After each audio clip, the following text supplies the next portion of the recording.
Hello guys, আজকে নতুন আরেকটা জিনিস আপনাদের আমি দেখাচ্ছি। নিটিং মেশিনে যে কাপড় তৈরি হয়, এগুলা একটা করে রোল 20 কেজি থেকে 25-30 কেজি পর্যন্ত হয়। এই কাপড়গুলো আমরা এই মেশিন দ্বারা চেক করা হয় আর কি। বিভিন্ন রকমের ফল, যে কোনো সমস্যা গেলে আমাদের এই চেক মেশিনটা ধরা পড়ে। তা আমার সাথে এক ভাই আছে, তার থেকে আমি কিছু তথ্য বলবো আর কি। আমি তাকে একটু প্রশ্ন করতেছি যে কি কি সমস্যা যায় আর এগুলোতে।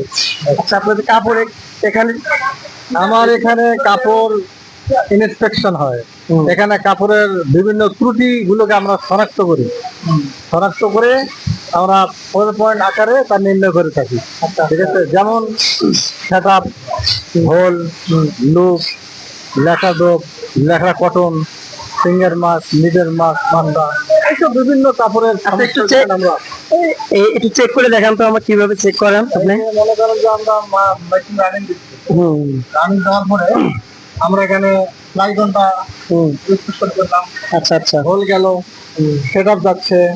আচ্ছা, যদি কোনো প্রবলেম হয় আপনার মানে কার সাথে শেয়ার করেন এগুলা? আমাদের যদি কাপড়ের সমস্যা হয়, হুম, আমরা সর্বপ্রথম আমরা অপারেটরকে জানাই, অপারেটর থেকে ফিটারম্যানকে জানাই, ফিটারম্যান থেকে এবং মাস্টারকে জানাই। আচ্ছা আচ্ছা, জানে তারা আমরা কাপড়টাকে সলভ করার জন্য চিন্তা ভাবনা করি, যাতে আমাদের ভালো হয়। ধন্যবাদ।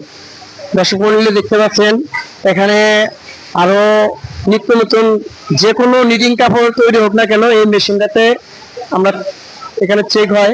এবং দেখতে পাচ্ছেন এই পর্যন্ত ভিডিওটা আমরা করলাম। ঠিক আছে, আল্লাহ হাফেজ।